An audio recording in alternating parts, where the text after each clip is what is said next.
Hello, everybody, and welcome to another episode of Sasquatch Secrets.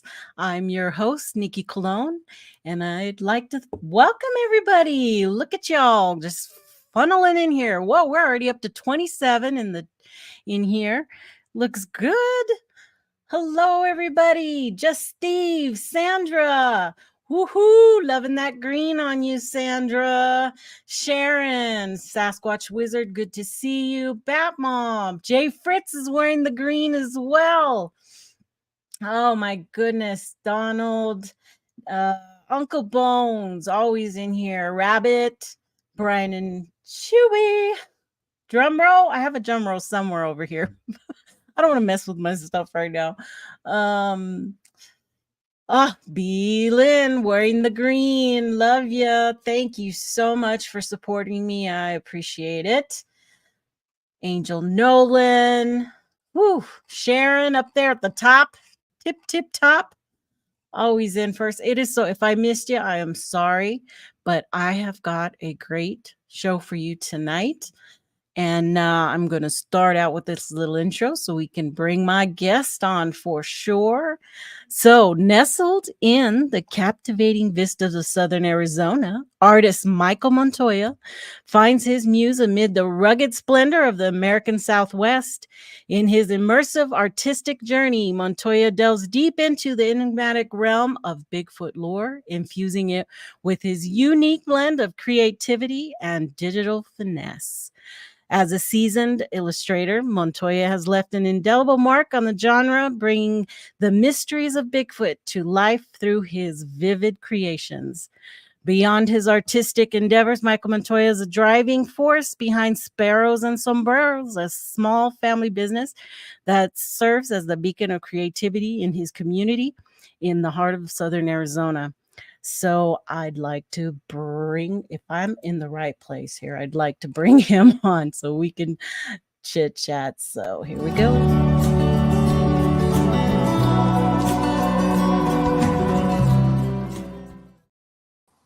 Hello, Hey, Michael. how's it going?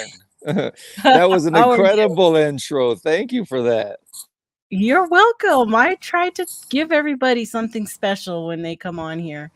You did just that. That was awesome. I can't wait to show my wife that. Oh, good. So thank you for coming on and agreeing to sit with me and chit chat a little bit about your art and Absolutely. the Thank you things for you've having got me. going. You've got a lot. You got a lot going on and just some amazing work. And I am definitely going to be showing all of you out there some of his work. And we're going to get right into some of this. I'm going to shuffle us around a little bit here. There we Okay, go. okay. That's better. That's not the one I wanted to bring up. That one. So you have your YouTube channel called The Drawings of Bigfoot. And Correct. yeah, The Drawings of Bigfoot, YouTube as well as in Instagram. Yeah. yes, yeah, your Instagram, which has all his photos up there, his Whole bunch of pictures, stuff. artwork. Yeah. And I noticed you haven't done anything recently. I know. I've been What is up? Now I it's want more. Let me tell you. we'll get into it. Yeah. So that's where you can find Michael on YouTube and Instagram, the same name, Drawing. And I've got all his links down in the description. So don't worry about having to grab a paper. You can just go down in the description and I've got all his stuff linked right there for you. His Facebook. And I want to know more about your Sparrows and Sombreros.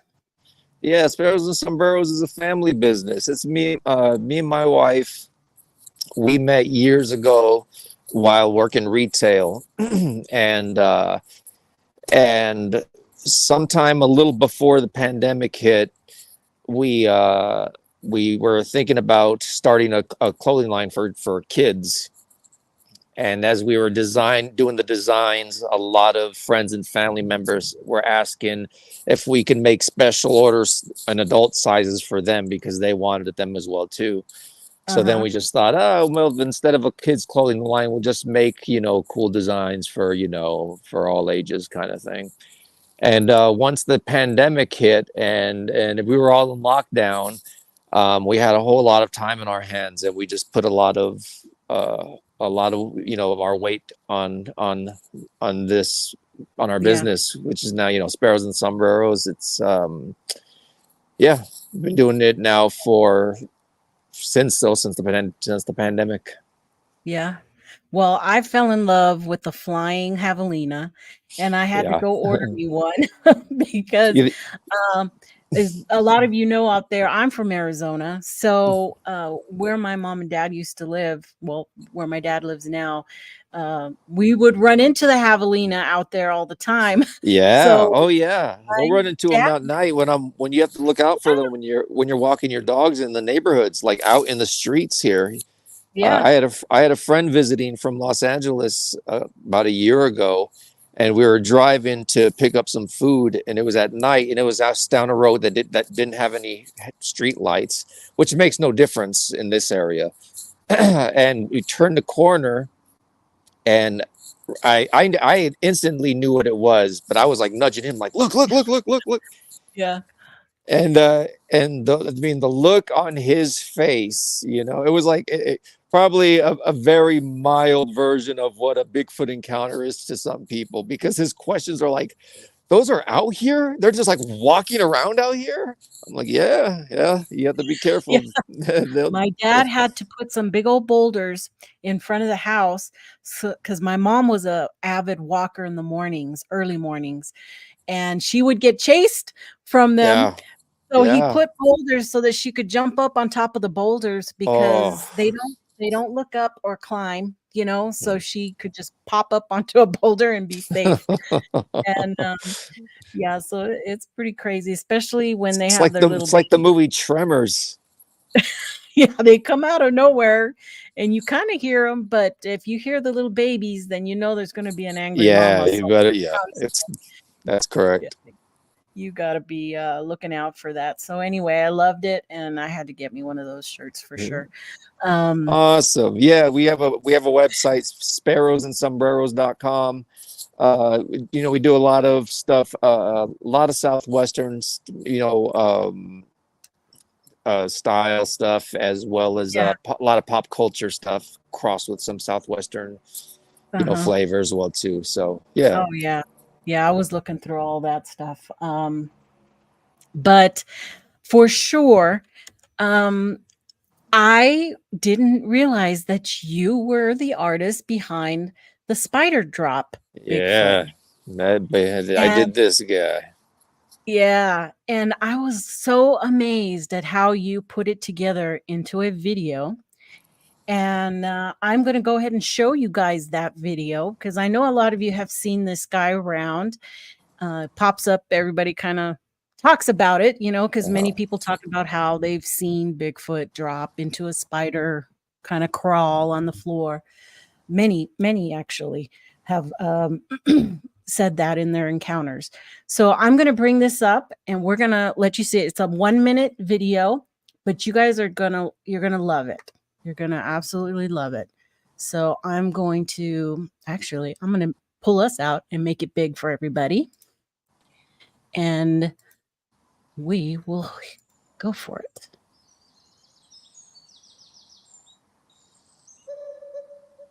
Oops, if I move, it's not going to work.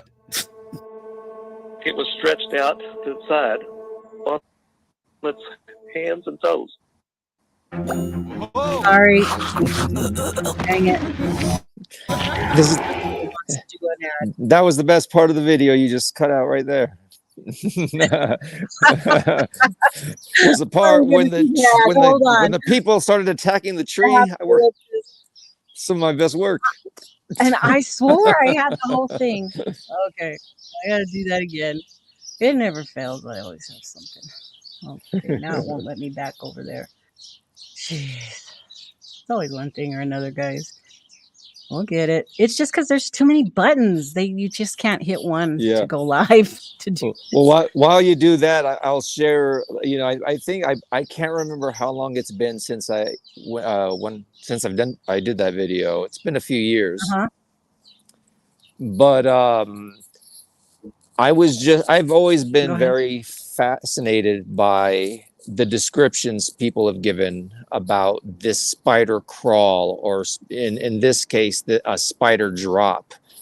And so this started out just simply as a study, as something that would have the aesthetics of what people describe when they describe a Sasquatch, and how that would look, and how the muscles would have to move and function in order to get Mhm. from one position to the next position. And I've had people since get in contact with me saying that they've seen it do exactly what the video has said, and I've had other people contact me saying they've seen it doing something similar but very different, where they're much more hunched over and the body is much more like it's much more like a spider crawling around. So yeah, I've yet to personally work with a witness who has seen it firsthand, which I hope to do sometime in the future. If anybody out there has witnessed this firsthand. Yeah, let's see. Rabbit says, I completely disagree that the spider crawl. Hate me if you want.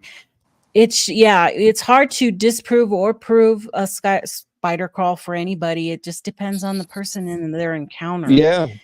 Everybody's going to have different views according to what they saw. Well, the intriguing thing with I'm sorry, I didn't mean to cut you off there. Go ahead. For me, the intriguing thing about the spider crawl is how much this thing was coming up, and the consistency within within a lot of these reports, right? And so yeah, I mean, we can pick apart this whole topic and say what is believable and what's not believable, but absolutely, this is not something that was just pulled out of thin air. This, I did this study specifically because of an incredible amount of reports that of this thing doing this spider crawl, this spider drop type of movement. Yeah. Well, let's watch it. Let's watch Yeah. this. Okay, I got this now. I won't mess it up this time.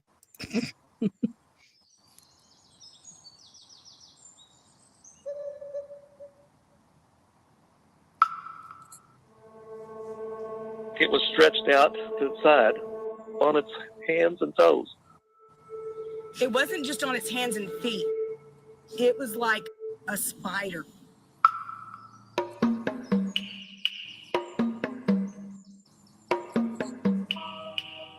He dropped down to all fours. The big one came out to the middle of the road, and he just like collapsed, like a spider.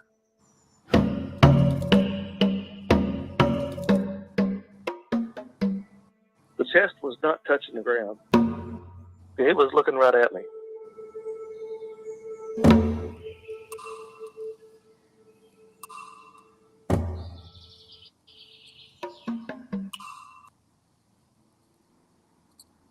So there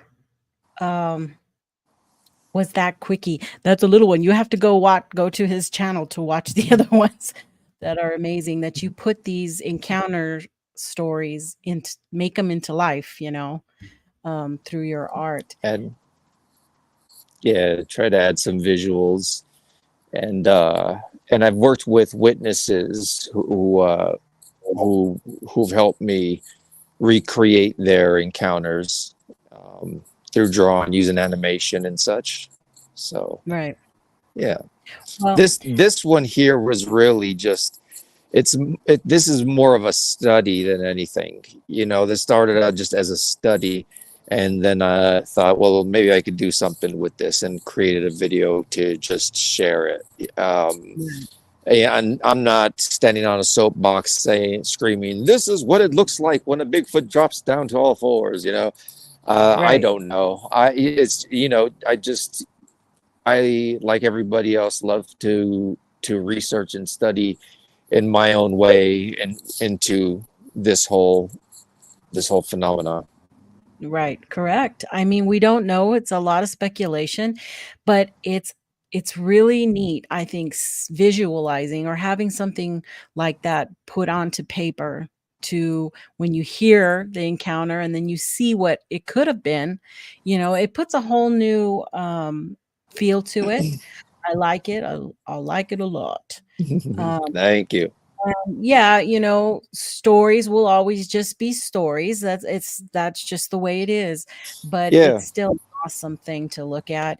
And so the whole point of today was to go through um, AI, digital art, and CGI. A lot of people don't know the difference between all of these different computer generated imagery and all this, but there's questions that come up, like what will it be capable of in the future?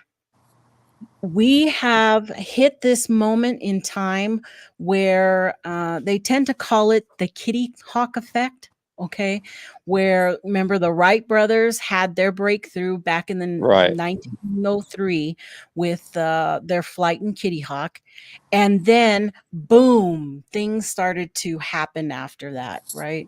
Well, that's the same type of deal that's happening with computers and artificial intelligence, is that we didn't have a whole lot back in the 80s and 90s, and then in the early 2001s things started to really grow and they started to figure it out. So a lot of people are afraid. Should you be afraid of AI and what it could bring? I don't feel we will be at the point where they're gonna take over, okay? Like, Skynet or anything like that. I don't think we're there. We're not there. But it definitely bids us to take a look at those questions of what are we as the people behind all that? What do we need to develop to keep control? And we don't have a whole lot of those answers. The only people who have those answers are the programmers, right, of these intelligence.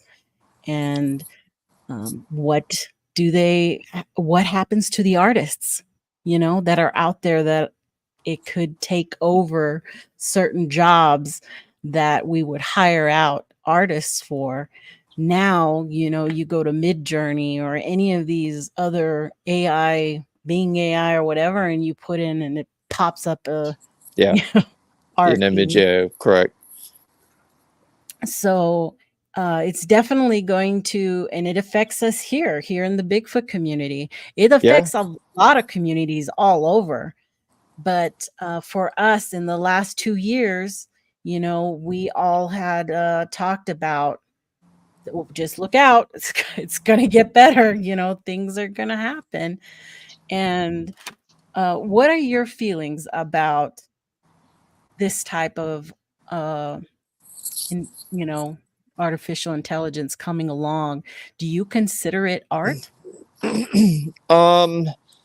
I mean, we'd have to get really introspective and and all this stuff to really but Right. I mean it's is it the art of the I guess the program in it of itself is the art of the programmer. The tool of AI is, one could Right. claim, like, that's my art, I guess. So that in and of itself, AI is someone's art form that was created. Right. Or I don't know, I'm not speaking like it's a singular person in their mom's basement that's like, I got it, yeah, and they're typing away. Well, that is you know controversy. That is the big controversy with AI right now. And okay, so for those who don't know, I'll go through it real fast. Artificial intelligence actually refers to machines who perform tasks that would normally require human intelligence, such as learning, problem solving, decision making, but in the context of computer graphics. Okay. CGI, which is computer generated imagery, that refers to the computer's software that creates images and videos to appear real or lifelike. yes, And when that I would, when CGI, you're talking uh motion pictures, Planet of the yes, Apes, Jurassic Park. That the yeah, dinosaurs in Jurassic Park are all CGIs.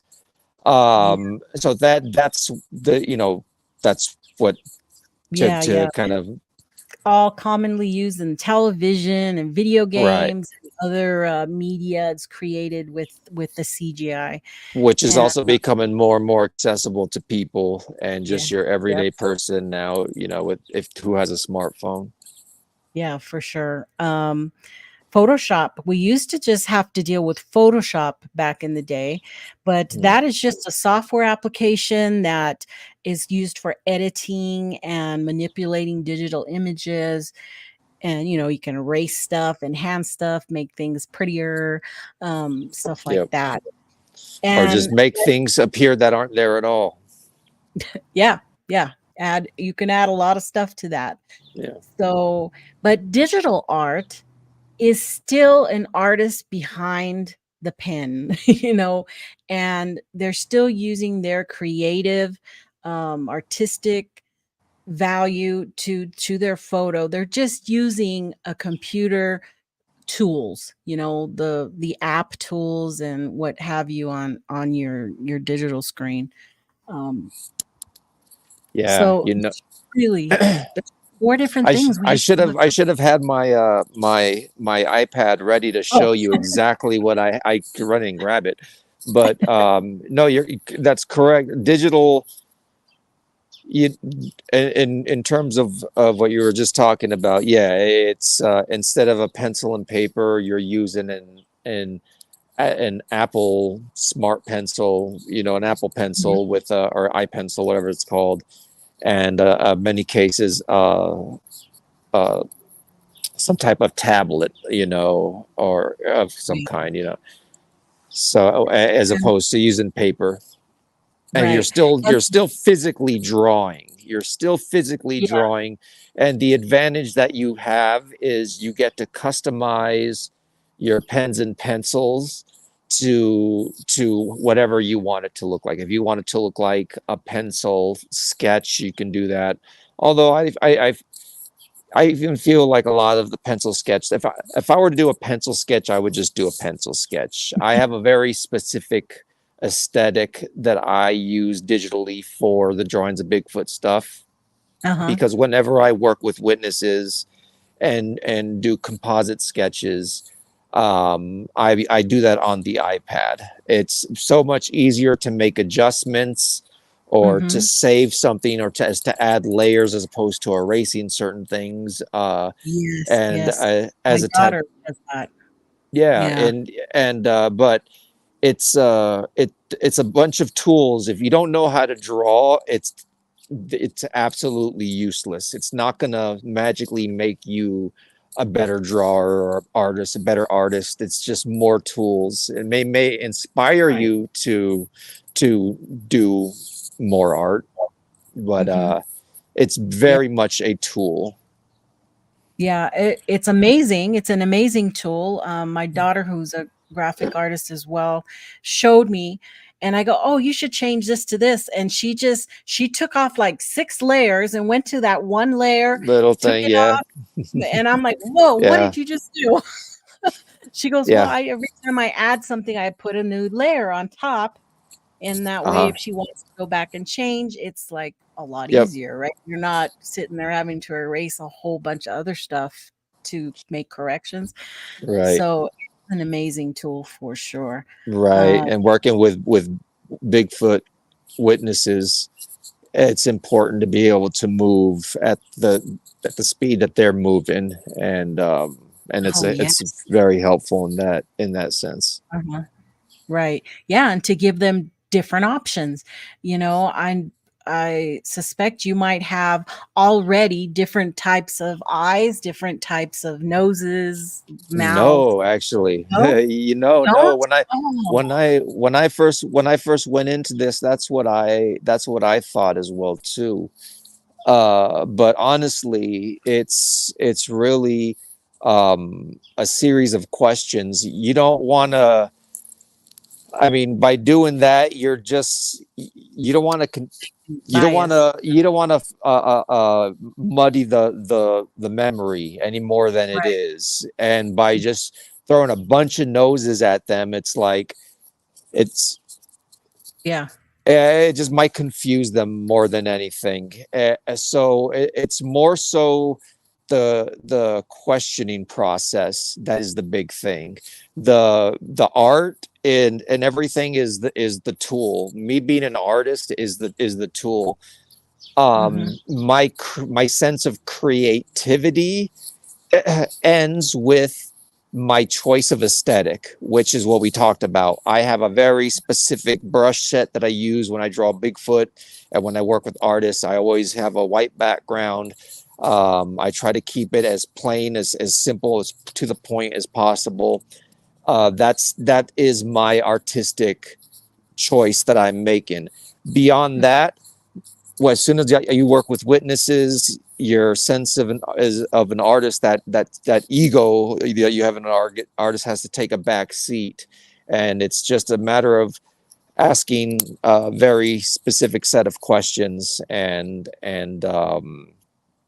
working with the witness very patiently, and sometimes it's quick, sometimes it'll take a long time, but we get there. Right. Central Florida Bigfoot says, Michael, many artists are not sketching or creating them. It's AI, not the hand of an artist, which is what we're getting at. It's getting harder and harder to tell, which is which. I'm Yeah. sure somebody like you would be able to tell, more about that. But for the lay person, or for us who are just running into these photos over, a mass amount of social media, it gets harder to detect what's going on and what's real, what's AI, what's CGI, what, did somebody make this and then change some of it? Because now you have this going on where maybe it was CGI, but then they're taking it and even making more changes themselves. It's just it's going to be a mess. I feel it's going to be a mess out there. But leads to a big question. And that was what I said. Should we be afraid of AI? Should we, or should we just fear the humans using AI with malicious intent? And that is the big question for us here in the community, is that people are going to try to use that to fool us, to hoax us, pull the wool over our eyes, and make us believe in whatever they want to. You know what? Really. I can't. Are you able to hear me right now? Yeah, I can hear you. Can you hear me? Okay, No? I can't hear you right now for some reason. Uh-oh. Suddenly, all my sound went out. You want to go out and then get back in? Go. Let's see here. Let's see if I can send him a message. I wonder if I.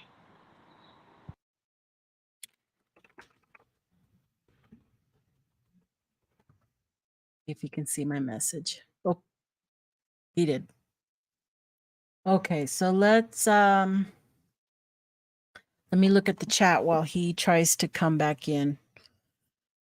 Are the shooting stars behind you, Nikki? AI? Yeah. It's just a video. It's a video that I've managed because I put in an OBS system. I did a whole lot of crap to make that happen. Did you hear There me he is. now? I hear Could you hear me? you. Yeah. Whoo! I got my phone and I was Ethan hunting my way Oh. around like, what's going on here? Man. You got it. You got it. That'll happen. That'll happen. But Man. anyway, so that's my take, is that, you know, we're going to keep talking about this stuff, but we're also I already kind of told you what all that is. Look at this pictures. The top one is an AI picture. The bottom one is a CGI picture. Some people aren't going to care that there's a difference in the two. Okay. But because that's how close they are. And there's reasons for that. Yeah. What reasons? Well, first of all, my apologies. I completely at a certain point, the sound cut out on my end. So if you already went over this, then you could go ahead and stop me. But to my very vague understanding of all this stuff, you know, I'm not incredibly tech savvy, despite working on, you know, on an iPad. But to my understanding, as far as the AI imagery that we're seeing a lot of the is, you know, Bigfoot, not just the Bigfoot imagery, but the AI imagery that people are posting of their own faces that they put their pictures through some sort of AI engine and they look like fairies, or they look like this, or they, you know, all of a sudden, whatever kind of things. You see a lot of that kind of stuff popping up, right? Yeah. In order for AI to provide, to output this information to you, it needs the input. And the way it gets the input is there are search engines that search without being, you know, governed, just throughout the internet, throughout the entire internet. And it picks and chooses certain imagery from artists, and it'll create its own thing, you know, using art that is copyrighted, many times copyrighted, and and so that's what you're seeing a lot of right now. We're in the wild west phase of all of this, in my opinion. Right. We're in the Napster phase. We're in the phase of, you know, we could just do anything we want with this. We could, you know, roam the internet without worrying about it. Back in the day with Napster, it's like we could share as much music as we want, download anything for free. Like, could you believe it? Music and movies are now free.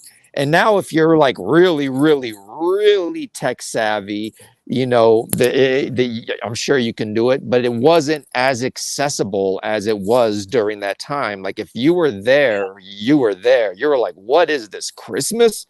Like, are you kidding me? And then and it was, but at a certain point, and then podcasting, and then like with podcasting happened. And for the first quite a few years of podcasting, it was a wild west. You're able to play any music, any clips of anything on podcasts, even YouTube. And now you'll get flagged. Your things will get flagged because of copyright infringement. I think that that's an inevitable place for that AI is going to end up. People are going to make too much noise because these apps are making money off of other artists' work, essentially. Yes. You know, it's just their hands are you know, free, but they're the developers of this program that's programmed to go and learn all these artists' catalog. And once they learn it, it's not unlearned. It's there. So it's there. The machines, they learn to learn by artificial neural networks. Okay. So that means that through feedback effects or looping, They keep learning. Okay. And it's according Correct. to what their programmers put into their brain. Okay. Mhm. So all these new programmers placed those searches in there to say, go search for Michael Montoya's Bigfoots and create me an image according to him, and it will do that Yeah. because he's got his stuff out on the internet. And as long as it's out there, it can grab that. So I did pull something in regards to copyright. Okay. Mhm. So in 1985, intellectual property lawyer Pamela Samuelson argued in US copyright to algorithmically generated artworks should be allocated to the user of the computer program. That means that if I create something on AI, now it's mine. Okay. That's what she was stating. But Mhm. right after that, it of course went into law review, and they made 3 different perspectives. Okay. The first one stating that artificial intelligence itself would become the copyright owner. The second one would be that following the user, programmer, or artificial intelligence company would be the copyright owner. And the third one would be that the copyright assignment would never take place, and such works would be in the public domain as copyright assignments acquired as public domain for anybody to use. Mm. And it's been working like that, right? Yeah. Because we're all using them. I use them for my promos, I use them for here and there. And I don't know what information they took all that from, where they pulled all that information. We do know that Bigfoot has 15 fingers and, 8 toes on one foot because they haven't gotten it right, but they're working on that. I hear that they have already started the works in fixing issues like that. Oh And yeah. if you make your AI art, usually down at the bottom somewhere, there's a little thing that comes up saying, how did you like your creation? Or, how you have to give it your opinion on, did it do what you asked it to do? Correct. Okay, Little, I'm not correct. I don't know. I'm learning about this as you're speaking of this. I've never used an AI program before, so this is like fascinating to me. Sorry, please continue. if you put in the problems, that gets sent back, and then it gets put into their learning system. You created Bigfoot should Yeah, have 10 man. fingers and 10 toes, so Now stuff it like that. knows. Yeah. Yeah, would knows. Well, it was actually January of last year that 3 artists filed a copyright infringement lawsuit against Stability AI, Midjourney, and DeviantArt, claiming that it is legally required to obtain consent from the artist before training neural nets on their work, and that these companies infringed of rights of millions of artists by doing so on 5 billion images from the web. And so in July of last year, District Judge William Orrick inclined to dismiss most of the lawsuit filed by them and allowed them to file a new complaint. So they don't know how to judge this new AI. Meanwhile, it's stealing people's real art and making stuff. So Yeah. this is all going to be, this is new. All of this is new, and Like you're going to be this in the Napster stage. yeah, the courts. You're going to be seeing more and more as people say, hey, that's my art. What's it doing there? How Yeah. did it end up on that commercial or doing that? And it'll Yeah, be up to you. that's another problem is, yeah, like you said, the big corporations that are using them as well too. And you have a few or couple, I don't know if it's there's 2 that I could think of, Disney shows, and their opening credit sequence is 100% AI created, aka created by how many artists' work was drawn in order for that to be created. That's where it gets, that's where it gets a little dicey. But in terms of Bigfoot and art, and I have a couple different points of view when it comes to that. It's only going to get better. You're only going to get, more customized imagery that's gonna cater to what you're putting in. If you're a witness and you're thinking, I want to see what I saw, I want to turn to the computer because it's the easiest thing. It's not going to ridicule me. It's not going to tell me that I'm full of crap. I can be as honest as I can and take as long as I can and be as meticulous as I can, as from my understanding. I don't even know if that's just how it works, but I'm going to put in all this work and hopefully it'll help me see what I saw. If AI is able to provide that for somebody, then more power to it. Witnesses are left, specifically Bigfoot witnesses, people who have had encounters, have seen this creature, they're left out to dry. A lot of these people, they lose their jobs, they lose friends, they lose family, they lose their reputations.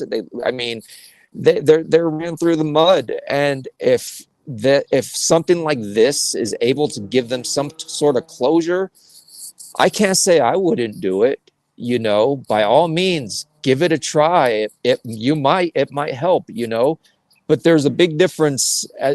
But I also say this: there are people who have done this type of work. This work being composite sketches of these type of creatures, of people who have worked with witnesses for a long time. People like Alex Evans, people like Sibylla Christine Irwin, people like Harvey Pratt. And let me tell you something. I've spent hours on the phone with Alex Evans. I've listened to Sibylla Irwin talk at length about her process and how she deals with witnesses. I know my process and my relationships and what it means to people I've worked with when it comes to this type of thing. A computer is not going to give you validation. A computer, when all is said and done, and you get your image and it gives back, a computer's not going to sit there and tell you, what, now that we're finished and now this is on wax and I'm able to kind of give my input, now I'm going to tell you, how many times people have described this very unique thing that you don't hear about on a lot of podcasts or Bigfoot shows or this or this. Do you know how many people have said this? Do you know how many times this and this? You are not crazy. You're not crazy. Because if you're crazy, then there's hundreds and hundreds and hundreds of people that are bonker balls too.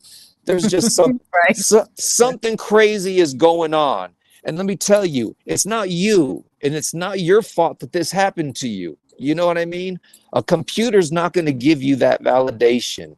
It's going to come from somebody who cares. Like I said before, the Sibylla Irwins, the Alex Evans, the Harvey Pratts, you know what I mean? God bless them. They've been doing this for years, and I know I can't speak for all of them, but to my understanding, I try to follow in a lot of these people's footprints by not charging for this stuff too. So there's no financial gain on our part. This is strictly for us being able to learn and it's our way of giving back, you know, for this knowledge, and to be able to share that knowledge to validate the witness's story. You know, good luck getting that from a computer. You know, that's we're years and years away from that. That's when we're going to be having discussions over AI therapists and things of that sort. You know what I mean? Yeah. Not Yeah, to for compare, real. not to compare composite sketching with people therapy by any means. We're not nothing like that. You know, just a Yeah. friendly, you know, just a friendly person that has a certain set of skills, you know, Right. and to try to kind of help people out and try to learn. Yeah. It's a great tool, you know, and that's all we have is a lot of tools, and it's just how you use them. Yeah. And but can you tell me a little bit about the child, the photo here on the right? I can, you know, it's a gentleman. His name escapes me, and I cannot see his name on the picture there. Oh, I If can't you're either. able to, yeah, you know, and he Nick? Is it he Nick? actually was Or Rick? I don't know. It's too small for me too. it was a couple of years ago, and this particular person has had 2 encounters, and we started on a second one, with a juvenile, what he believes to be a juvenile, and that was an interesting one because he saw it walking from upright and go onto all fours from behind and walk, you know, quadrupedally into the woods. But this particular one of this child, he was on, from what I could remember, like I said, and a couple people may mention, I've been out of the Bigfoot pool for a little bit now, but I'm slowly wading my way back in. But to my recollection, he was riding his motorcycle somewhere. I'm just going to give the broad strokes because I don't want to add anything that wasn't there. He stopped somewhere. I can't remember where it was, but it was in the middle of the woods. He was looking out and he saw, you know what? I could be getting the 2 stories mixed up. I may be getting the 2 It's stories okay. I mixed up. just thought he was as cute as a button, and But yeah, it was a gentleman who stopped on the side of the road and looked and saw this little guy peeking out at him, and he was kind of thrown back because his first thought was like, "Oh my God, it's a little monkey," you know. Yeah. But then he looked, it was like, "Wait, that's not a monkey." And why would there be apes or monkeys where this person was? Yeah. But yeah, that was it is an actual sketch from an eyewitness report. No visible pupils or discernible irises. No, not that he had seen. No. It's funny about that. You know, I've worked with people. I worked with a 12-year-old who was standing, I mean, probably maybe about 10 feet away from one, and it looked her right in the eyes. and when she described it, she said it looked like when raver kids wear those black contact lenses. Oh wow. And she said as it was walking away that it didn't break its stare with her the whole time. It just would walk away the whole time like this, and it went up round trees, downhill, and it kept looking at her the whole time. She said that weirded her out. But also she did say, which was interesting, she mentioned that she could see movement within the eyes, but she couldn't get a grasp of the direction because it was all black. So it could have been looking at her, it could have been looking around her for all she knows, but because there was 0 whites in the eye, it made it very hard to tell. But she did say that she did see movement in the eye. And that's not a definitive, this is what their eyes look like, you know, period, Right. point blank, You're just because going to what they saw. chimpanzees' eyes differ from individual to individual. So, you know, that seems to be the case with these creatures as well. Oh, that guy's scary. Guys, it's a big yawn.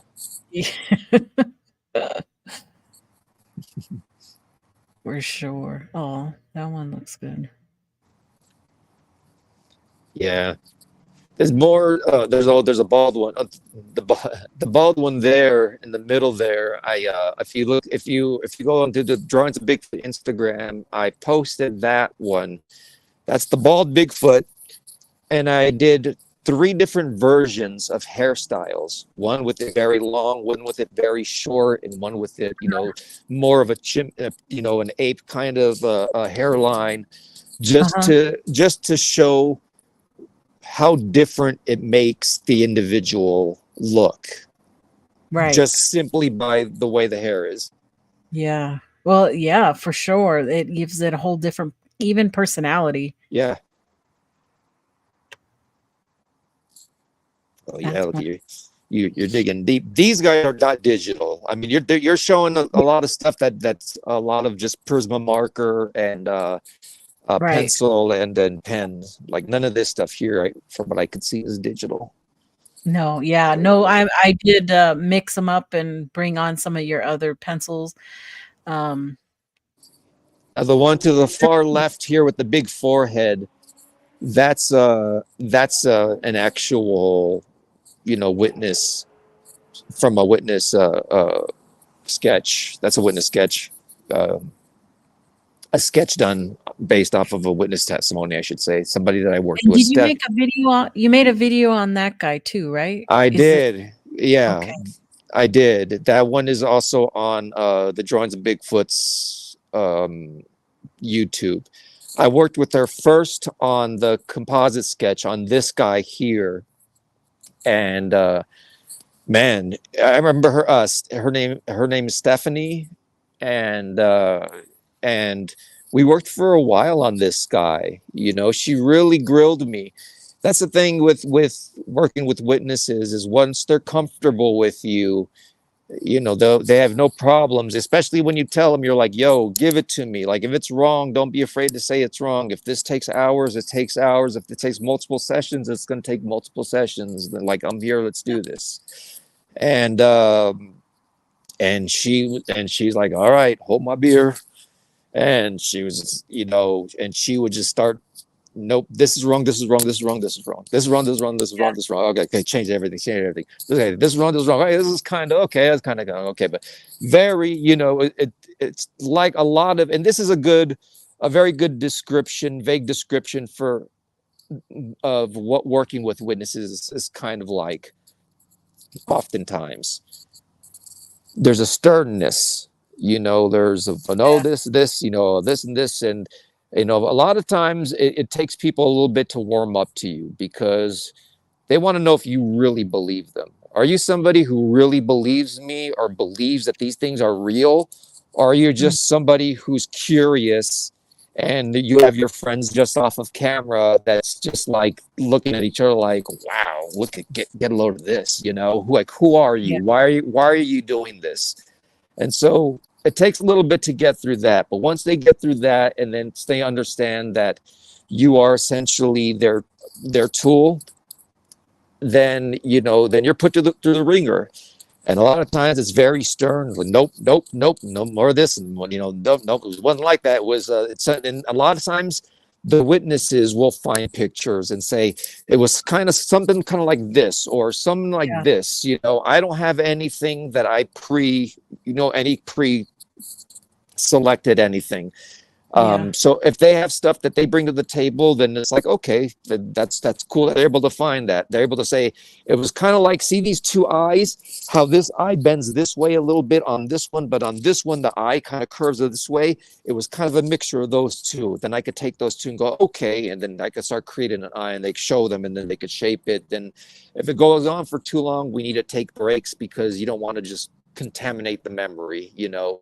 Yeah. And there's Yeah. very much a process to it. But with Stephanie, to the picture, getting back to the picture on the left here, like a lot of witnesses, you reach a breakthrough. You reach a breakthrough to where they see it, and then it goes from nope, nope, like they're already ready to tell you what's wrong with it, to go and they see something that sparks, that resonates with them, and you see that and they go, oh wow, okay, so now so change this and this, but you really got this, and blah blah blah, and you're like, okay, then you're on to something, you're like a bloodhound, Right.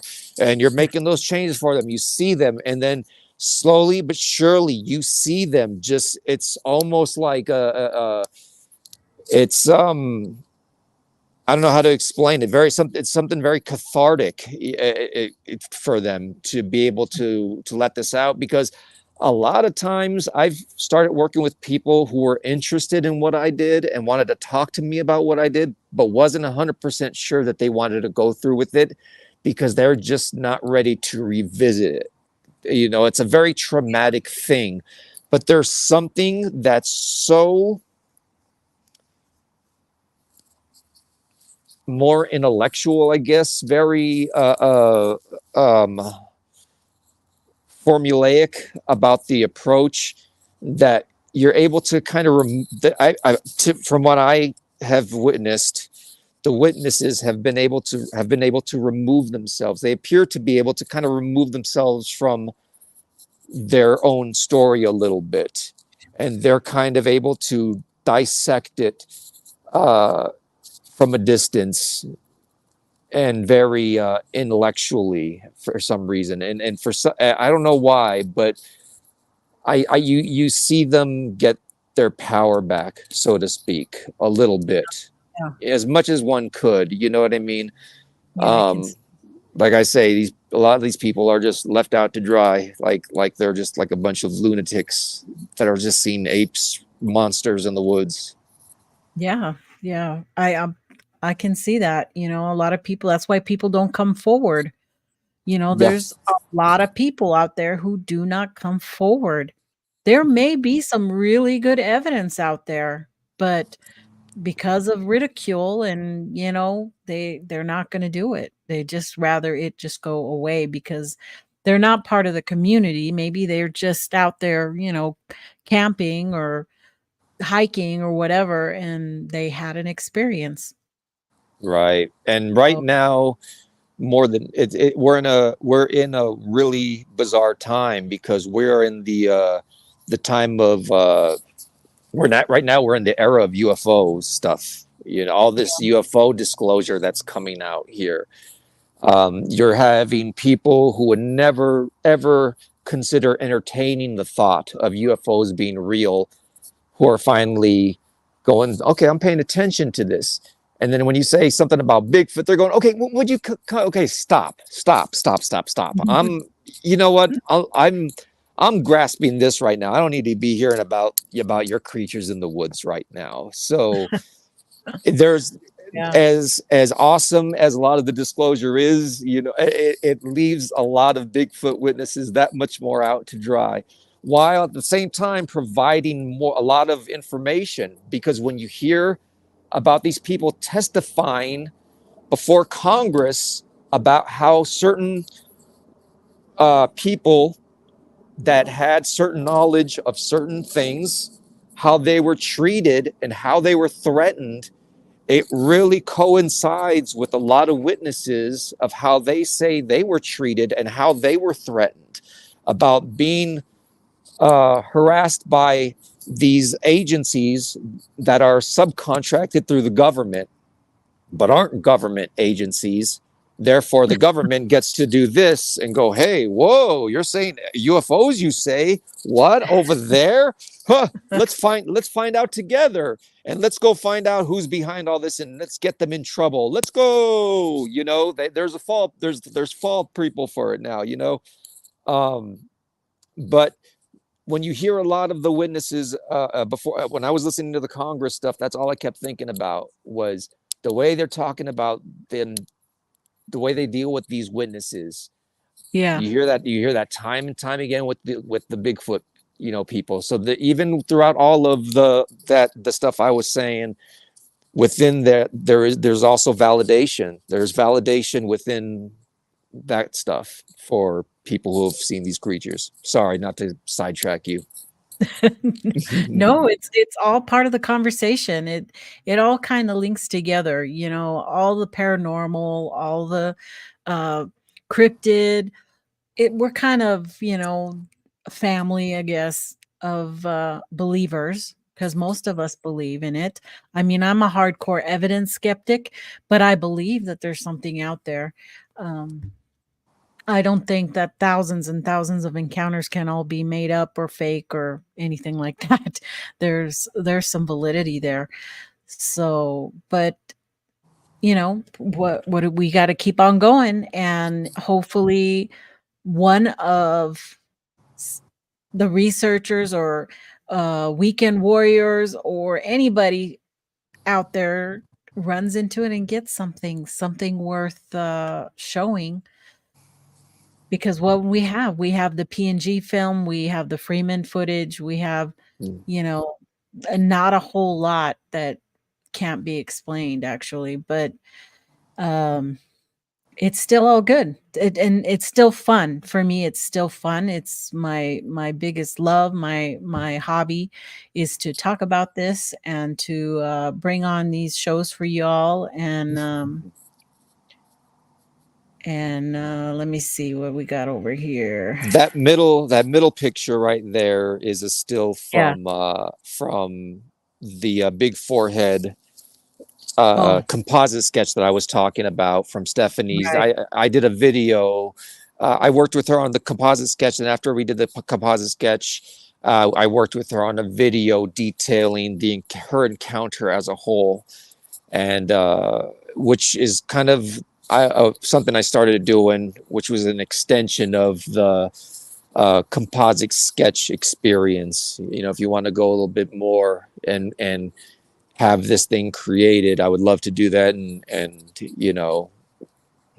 get the more details, the better. And to the left there, that's another still from her video as well too. Yeah. Just amazing. It's an amazing job. Thank you. I don't want to be thinking about these things when I'm walking out in the woods in the dark. Yeah, nobody does, but That can be a little just throw you off. I just, if it happens, it happens. I don't know if I'll be ready for it, if that's even a thing. I think I'm out there looking, and if it happens, it happens, and hopefully I don't pee myself or run away. I don't know what's gonna happen. Yeah. I've talked to several people. I've talked to a few people who've had more than one encounter. Two that I could think of offhand, I should say. Two offhand that I could think of that have had two encounters. One of which was the gentleman that, with the drawing that with the child drawing that you pulled up. And then the other person being a woman named Claudia Ackley, who saw a juvenile in the Pacific Northwest in Washington. I can't remember the exact place, but she saw a juvenile Sasquatch, and then she saw her and her two children came across a family of three on a trail in California. And so after her first encounter, just like a lot of people, they jumped right into this whole and found this whole community. And she was, she was very familiar with it. And same with the gentleman that had seen the Sasquatch before, the other gentleman. The second time they'd seen it, there was a familiarity, but it caught them just as off guard as it did the first time. Everybody always talks about being a little disoriented when you first see this thing, and and the people I'm talking about specifically made it clear that it wasn't a disorientation of like, mind control or zapping you or of some kind. It was, if you see a cat, your mind registers cat. If I look at a brick wall, your mind registers brick wall.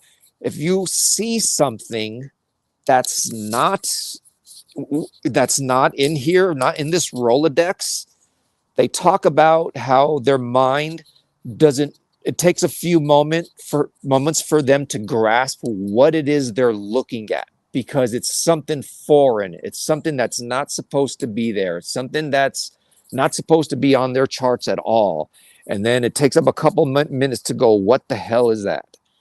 And people I've talked to that have had more than one encounters say that didn't go away the second time, that it's just as jarring. It throws them off. And it's more validation for them, and even more frustration for them, because they're like, why me, you know? Yeah, exactly. We have many people's encounter. Well, Jay Fritz is Fritz in the house. His encounter, he wanted nothing to do with it. You know, he was just out there. Most people don't. Yeah. And the thing went running by him, and you know, it changed his life. And he didn't tell anybody for years and years. He didn't tell anybody. You know, he was 18 when it happened, or 18 or 19, and he wasn't for a couple of years ago in chats here, you know, that he told his story and finally went on and told people, and it really had an impact on him. So I guess everybody's different, but those are the ones you believe. Yeah. So oops, let me see. Yep, just those eyes. There's just like, ooh, staring at me. Yeah. Ooh, he looks old. These are older pictures here too. I loved them though. I really enjoyed looking through them. Oh, thank you. Let's see. I think I got a couple more. That one on the right looks very familiar, but I don't know why. I don't know why that one looks familiar.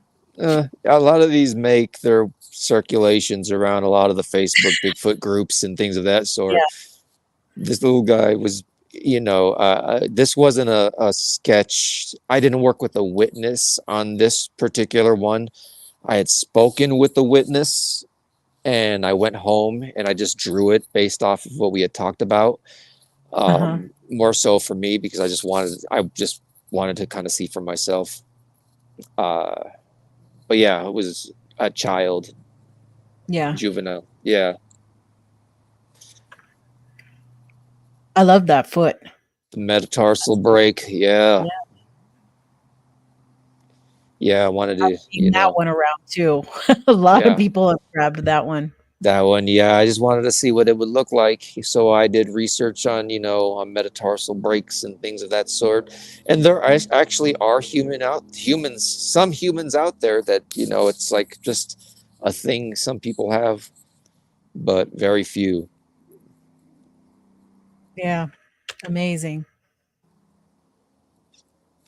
Yeah, I get, you know, the one to the far right of it, walking on all fours, is something that I was just sitting around doodling one day, and I must have been listening to somebody talk about it running on all fours, and I just started drawing it, and then I posted it, and then I got all these people going, that's not right at all. That's how, you know. And so I've gotten chewed out for that one there. Is that people say that that the butt end isn't as high, it's lower, and that the back would have has more of a hump to it, and it's almost hard to see its head when it's on all fours, according to some people that I've talked to. Again, I'm not speaking generally I'm speaking very generally here, but yeah, because they make the claim that it's not much of a neck there, you know, that it's more of a slope. Correct. there, and how would they be able to look up and do that movement? But we don't know, you know. But I've We, talked to people who've seen their throat area and the yeah, movement when they move their head, you know, and how the hair yeah, was like how the hair was in that specific area and what not. yeah, So, you know, that's just a very short little stubby neck if they have it. That's just underneath this massive yeah, muscle. for sure. Grasshopper says that's Meldrum's diagram. Well, now you know where Meldrum got that diagram. Oh, I think that is the last of that. So, overall, are you afraid of what AI has for us in the future? You know, yes and no. I'm one of these guys that just, I'm a firm believer, and you can't control the future. You have no control over the past. You know, the genie has been let out of the bottle. Period. It's AI is a thing that you could. There's a version of Michael Jackson singing "Rock with You," but it's his voice as a 10-year-old singing "Rock with You," which he sang, you know, when he was in his 20s. But it was AI generated. And I mean, the nuances of the voice that this thing captured was scary. That stuff that weirds me out. As Yeah, far and as far as, you know, as far as being an artist, yeah, it's always worrisome because I'm also a commercial artist. Why would somebody pay a person to draw a logo when they have an AI thing that'll create a logo for their company? You know, then and they could just save on the money. So in those respects, we're going to take some hits, definitely. I feel like that's inevitable. But going back to the beginning of the conversation, I think sooner or later, some sort of copyright laws are going to be put into effect because some big enough named artists or somebody's going to be affected by this, and that's going to, you know, it's going to change the course, just like it was with Napster, just like it was with podcasts, just like it was with YouTube. You know, there will.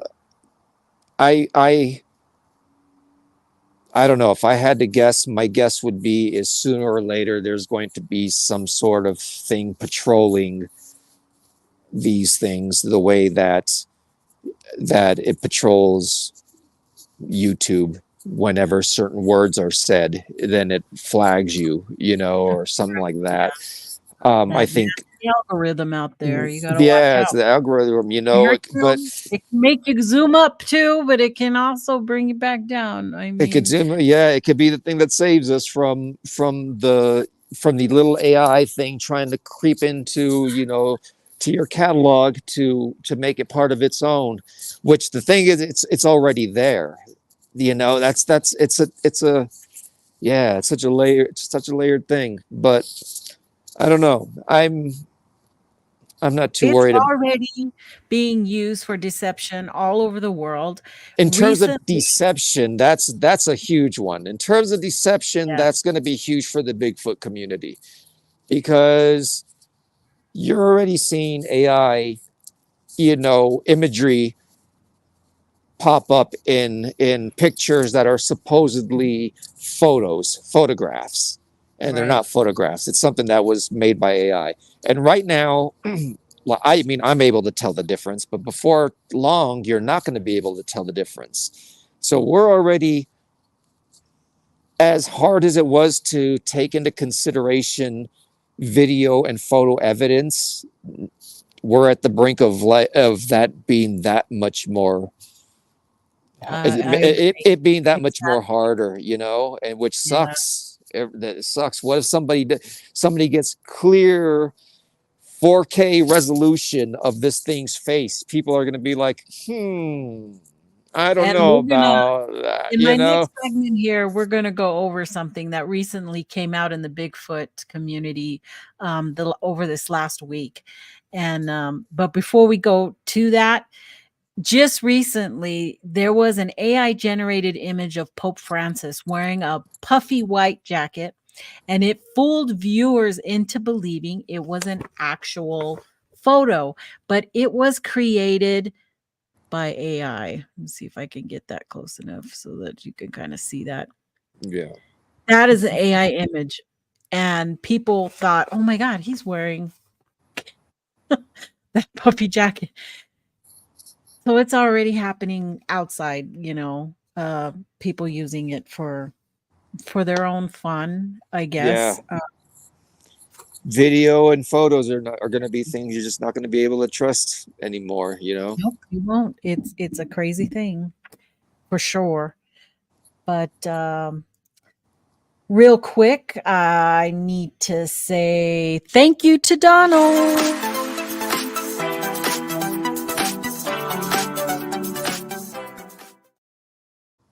Appreciate it, Donald. Thanks for becoming a member. Love it. I love it. And next we're gonna go right into Show me what you got. Jim, you heard them said, show me what you got. Show me what you got. So this photo, everybody, all over, people have been sending me texts. Nikki, where did this come from? What is this? And I have been working on it all week, off and on, looking for the original place this has come from. Now, I went back, and it's all over Reddit. It's all over Facebook. Has all these different places. In my world, I think I know where it came from. But according to this post in Reddit, they traced back that photo back to June of 2022 to a Phil Shaw. Okay. Phil Shaw has a channel where he reads off encounter stories, and he uses AI generated pictures for the beginning of his things. In his videos, he has used that twice 2 years ago. Many people have already messaged him asking, where did you get this photo? How did you generate it? Or did you? Okay. Why isn't this on the news? Yeah, we're all waiting for that answer. I still believe in my heart that photo originally came from Satan Fudge. You can go to satanfudge.com. I've talked about this site before on. Wait, what is it? It's called satanfudge.com. Okay. And this artist, he creates a bunch of different AI digital art. Okay. And it just looks like his stuff. Because he puts the foliage around the face. I'm familiar with this stuff. I'm familiar with this artwork. Okay. Yeah. I didn't know the person's name was Satan Fudge, but okay. Yeah. Well, he doesn't like his name to be out there, so I'm refraining from saying his name. Gotcha. Very private. I've been trying all week to get a hold of this guy. So, but no, I think you're right, because I feel like I've seen that within his work as well too. Because a lot of times they show up with like a grid of them, right? And you see a whole bunch of them. That's what it is. And you guys can go look, and you're not going to find. They're fascinating. Because I have looked. Okay, I've looked and looked. So either he had it and took it down, or something. I just have a feeling that is his work, and I have not gotten confirmation from him. I do know who he is. I've had many people bigger than me in the community trying to reach out to him, but he does not talk to people. So hopefully I will get some word back from Matt Knapp or all my different connections out there to let me know if he has an answer for me. Yes or no. That's all I need to know. Was this yours or not yours? So I can keep the search. But for right now, I honestly, if you look at how the round on the eyes is, the how he's created wrinkles under the eyes, there are several of those exactly like that on his other pictures that I Yeah. was not. And he doesn't have in his work, I noticed he doesn't put the big lines all the way down to the mouth. He Mhm. cuts off like around the nostrils. Uh-huh. And that's another thing. If you go back and look at all his work, same thing. Yeah. Because many other digital artists will bring that laugh line or smile line all the way Smile. down. Yep. And So yeah, so right away you're already saying you're seeing the fingerprints of another I person's see. work. Yeah. Yeah, I see fingerprints there for him. So, but I may be wrong. I don't know. You guys be the judge. Go look at all his work and compare it to that picture. And, we'll see what happens in the next week or so if we can get a hold of him or he'll just respond. I've got like emails and texts and everything out there. So, and maybe we can get him back on and you can come on back on, Michael, and Yeah, we'll that'd have be another awesome. chat about Yeah. digital art. So that is my take on that photo, people. Make your own mind up on the It's fascinating to look at, but it's a bunch of AI baloney. yeah, it is. So here's something I found, a little blob squatcher for you. Yeah. So this is what is supposedly a very good picture, okay? The one on the left. And the whole line of comments underneath it, they were like, "Oh my god, that's such a great picture, what do you?" Oh, I just, it disheartens me that somebody can't look with their own eyes and just see that this is just, just a tree. It's just branches. But Yeah. I because mean, even I'm looking at this on my phone right now, so it's oh, really it's hard for me to. It's even that's much more harder, for me to see. right. I am not a blob squatch guy. I'm not the guy Yeah. to. When people I've had people send me blob squatch photos, as they call as the community Yeah. tends to call them, and they'll say, could you draw the big, could you kind of take this and create the Bigfoot out of that? It's like, no, that's not what I do. That's not what I do. You know what I mean? Right. I'm not trying to take this war shack and turn it into a piece. You could do that with I could pour some coffee and whatever position it falls in, I could create a Bigfoot out of it. Yeah. I could do it. But Right. What's yeah, but I don't. I'm just not I don't pay that much attention to these photos, which may be very controversial thing to say, but Well, it's becoming the thing, but like I've said before, and they're probably all like, here she goes again. If you have to lighten up a picture, circle a picture, or put color into it, change it, blow it up, then the picture's no good. The picture's no good because you've altered it. right. You just changed it. The picture should stand on its own. And you should also have before and after pictures or pictures later showing, okay, look, here it was not with it there. And here's the next day where it's gone. Yeah, We don't ever I have agree with those. that. I definitely agree with that. Definitely having the before and after pictures, really, breaking down what is it about that photo that is so unusual. Then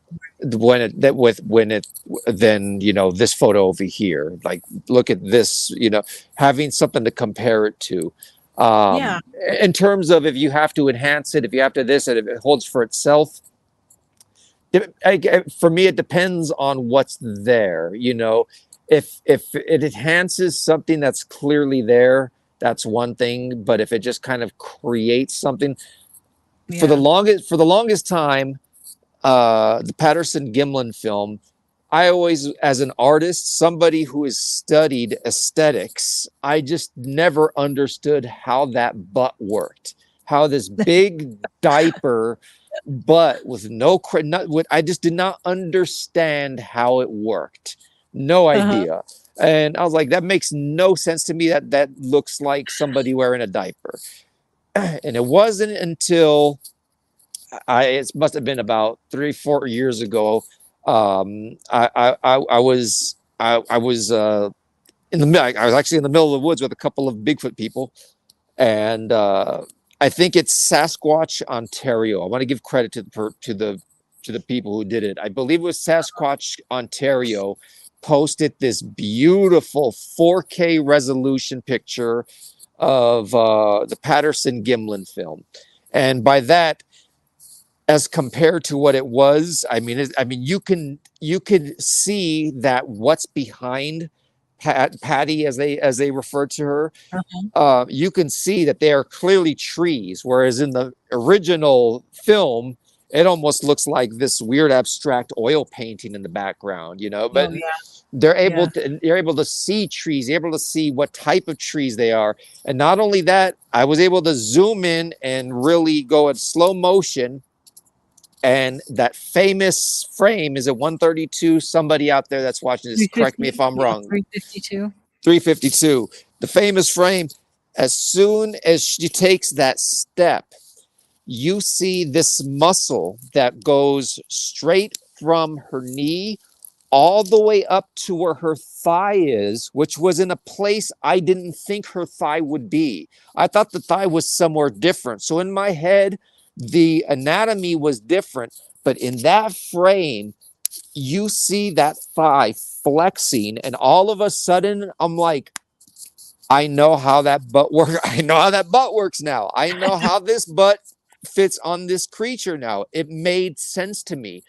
So, and if it hadn't been for that, you know, that's something. And again, some could argue, well, it's just the enhancements and the contrast and all that stuff that created a muscle that wasn't really there to begin with. And Uh-huh. hey, that could be right, but it's a hell of a coincidence, because let me tell you, it really added up for me as far as the butt thing. And I'm not Right. I'm not one of these people that stands up on the soapbox saying the PG film is real.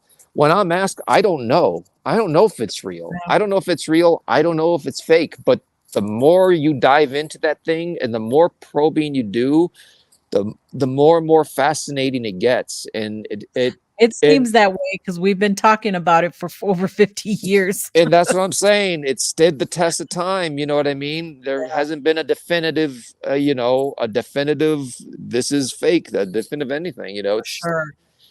it's its For own, sure. it's its own enigma, that film. Right.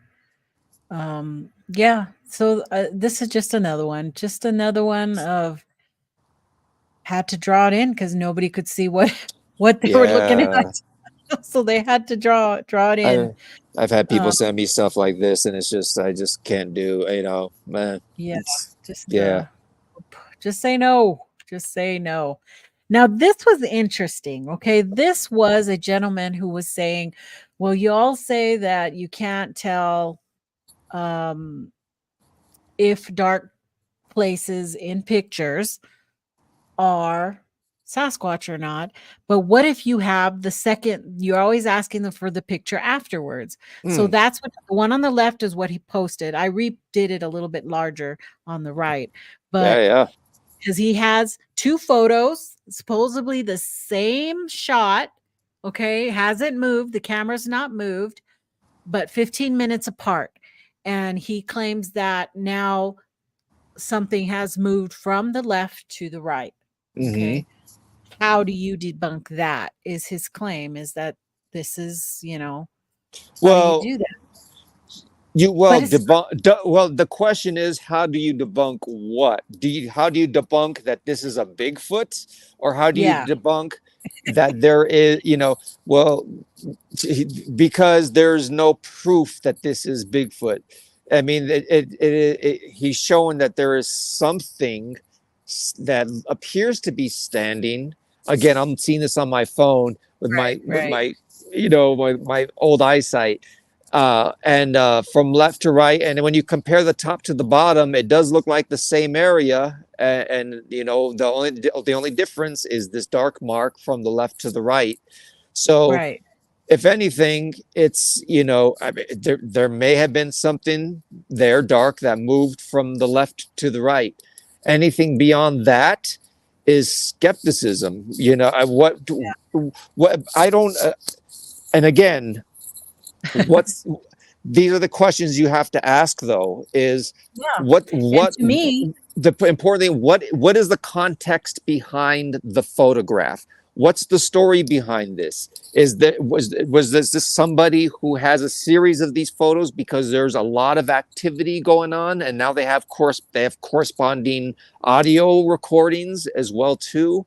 Who, you know, well, yeah, there is a lot that you need to know the background and stuff. Well, this guy is in Australia. He says that you're looking at a Yowie Bigfoot in Australia, which is what the images might suggest. But maybe the image in the top pic has moved through the brush to the right. Now, the first thing I did when I looked at this was to try to determine whether the photos were really in the same location. And to me, they're not. It seems like the angle has changed. I picked out some specific points in the pictures to compare. And I used the green and blue circles, everybody. I did not use red circles. The green circles show where one would and the other one at the bottom where he wants to say those are the Bigfoot. Okay. The top blue circle is where there is a tree trunk. You do not see the tree trunk on the second photo at the bottom. Okay. Where did it go? It's because the angle is different. You also see on the top photo underneath a supposed Bigfoot, a white Y-looking tree. It is not a Y-looking branch or tree. It may be a fallen tree. It's not in the second photo. Why is that? To the left, there's on the bottom photo, you see some boulders there clearly. On the top photo, they're not there. So something is not right with the photo. The top photo is a little more blurry than the bottom one as well. Yeah. So something, right? There's just something not right with these photos. So you can get really detailed into how you're looking at things. In my world, I think he's just off a little bit on the angles. And somehow that the camera is moved. It's definitely not in the same location. Right. You know, you put way more work into debunking this than I would have. I would have stopped at looking at it and saying like, hey, listen, you know, there's, you know, hey, it could be something that moved from left to right. You know, you know, sure. You know, I would have probably stopped at that. But you know, yeah, like, and I'm not even looking at those black blobs. I'm looking at the rest of the picture. At the whole picture, right. Yes, picture. You know, and is this something that, you know, I try to give people the benefit of the doubt. You know, this person could very well be incredibly genuine in what they're saying as far as this is a picture. It was yes, you know, in which case, if it was a person trying to fake a Bigfoot video, why wouldn't they make this thing a little bit more Bigfooty? Wouldn't they have given it some limbs or given it a silhouette, something, you know, just the point being is the person who's making this claim could very well believe that this is a Bigfoot. You know, my question is, do you believe this is a Bigfoot just because you saw this picture? You're like, oh, check out this weird picture, must be a Bigfoot. Or is it because there is activity going around? What's the context surrounding it? So that's always important. But just a picture in and of itself, you're right. I wouldn't give it much thought. Yeah. Yeah. And my whole thing is that not every picture needs to be shared. You know, you can hold on to your evidence and not show Right. it, Yeah. Yeah. because the minute you do that and make it public, then it's pretty much fair game for criticism or comments or whatever. Yeah, man. And the Bigfoot community can be nasty. They can be nasty. I I can be nice about it though. I can laugh about it and bring it up in a Yeah. serious manner, but um I'll be nice anyway, about it too. But if somebody yeah. says something funny, it's funny. I don't mean, like, what am I going to do? There's somebody that posted something like, I have a picture that would settle. This isn't verbatim. I'm just and I'm giving it a voice. So of course I'm putting in my own. This is the way I read it. It was just somebody that was essentially saying, I have a picture that's worth its weight in gold of Bigfoot, but I'll never post it. And just, put this out there on this thing. And oh man, the stuff that people were saying. But my favorite one, there was a picture of a takeout bag, like somebody with a takeout bag, and underneath somebody just put, here's that attention you ordered. That's good. Yeah, that's true. You can't I don't even want to go there. Yeah. I mean, listen, that happens. I get criticism. My drawings get torn to shreds by people. It's just what happens. You put it out there. You can't control what people are saying, and it's a wild bunch. Oh, absolutely. Absolutely. Everybody has their own opinions on this stuff, and that's okay. Just try to be a little decent about it, talk about what's coming out of the person's mouth. Don't try to make it personal and all that, because that's pretty much BS and garbage when you do that. But anyway, it is news time.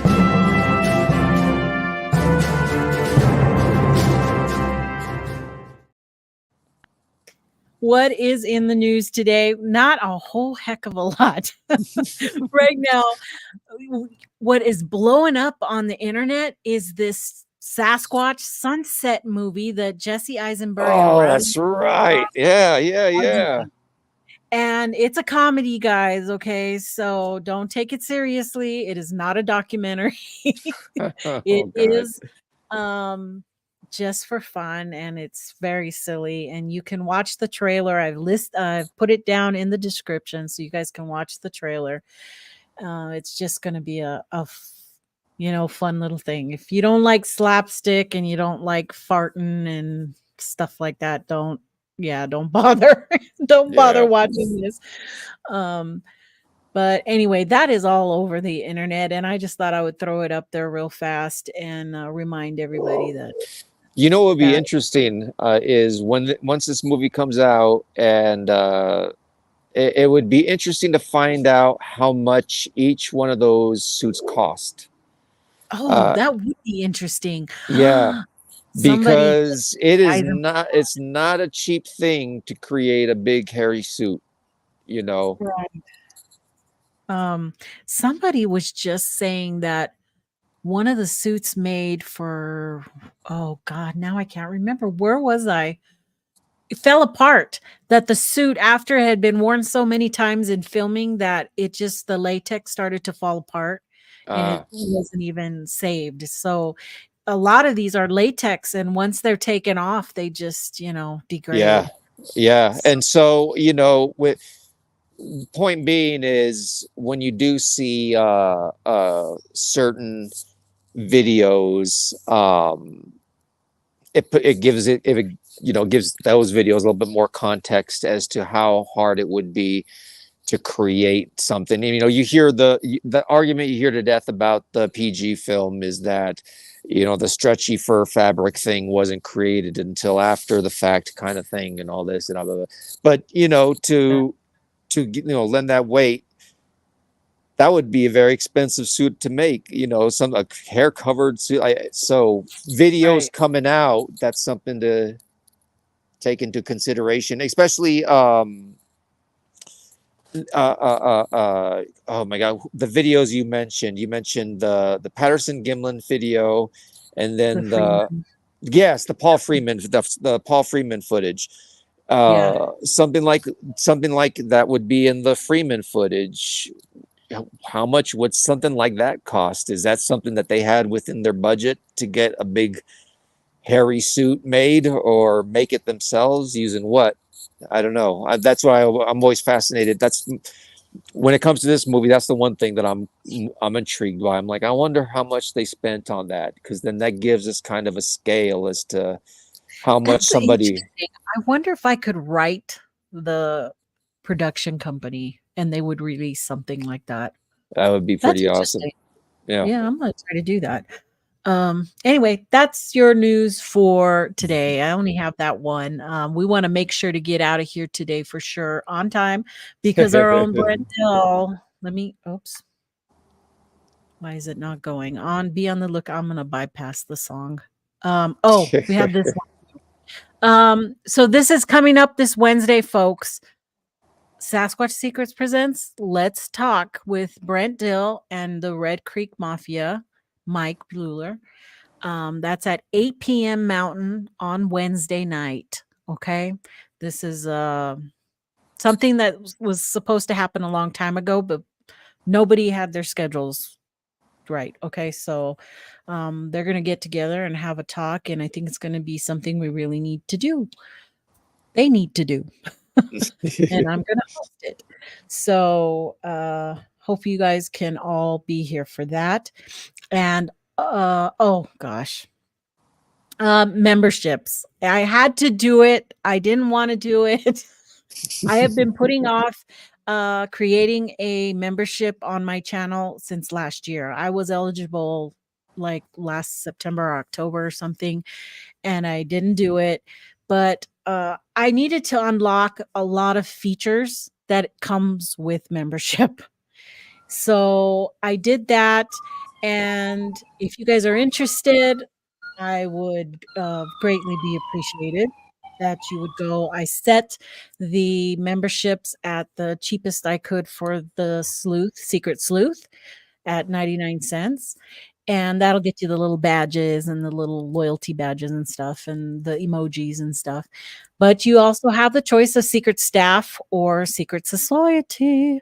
And you'll be getting some privileged videos just for you. And, I'll be going out to the mountain this coming spring and summer. So you guys are going to be getting some good stuff. So if you care to do that, you may. You are not going to hurt my feelings if you don't. So, but it's there. It's done.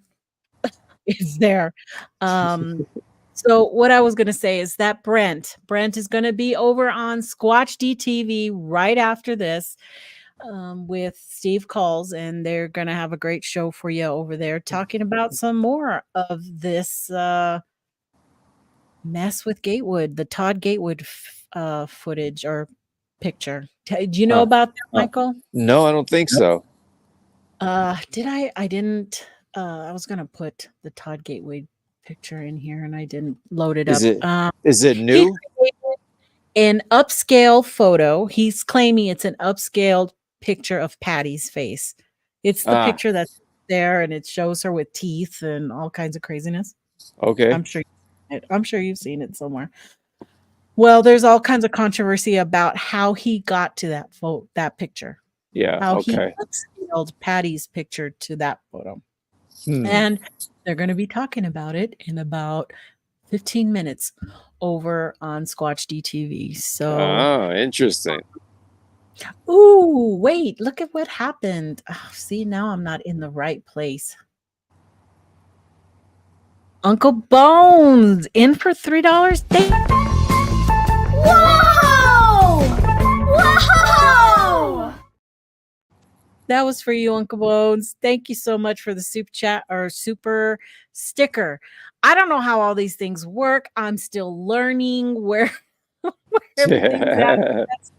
So thank you so much. I appreciate it. And what's up next for you, Michael? Oh, there's a couple of books I'm illustrating. There's a couple projects that I'm trying to bring to a close here. And I would love to do some more Bigfoot videos, specifically some more animation stuff, specifically working with witnesses on doing some more animation stuff. And yeah, you know, Sparrows and Sombreros, always doing that. And That's mine. and yeah, other than that, just, you know, just Well, waiting on pins and needles for the next video to pop up Yeah. online, for the next photo to pop up online, for all of us to gather around the water cooler and to talk about. Yeah, for sure. That happens all the time. And, but I look forward to seeing your videos because, man, they're so interesting to watch your illustrations come to life. So I Thank hope you. you at that and subscribe, everybody. Go over there and subscribe. But holy cow, now I have to hit the thing again because we got Rabbit in jail. Whoa! Whoa! That's amazing. You guys are amazing. Thank you so much for supporting me. I appreciate it. And thank you, Michael, for coming in and talking with me today. It was a great chat. Yeah, thank you for having me. I'm sorry we lost the light here in the middle of the thing. I got dark on all of us. Yeah, for sure. But I really appreciate you coming on. And hopefully I'll give you a call again and you can come on and maybe join a panel next time. Oh, that'd be awesome. That sounds like a lot of fun. Yeah, for sure. So everybody out there, thank you. Please hit that like button before you leave and subscribe. Send it out everywhere. Tell all your friends. Share it. I love you guys and I'll see you in the next chat.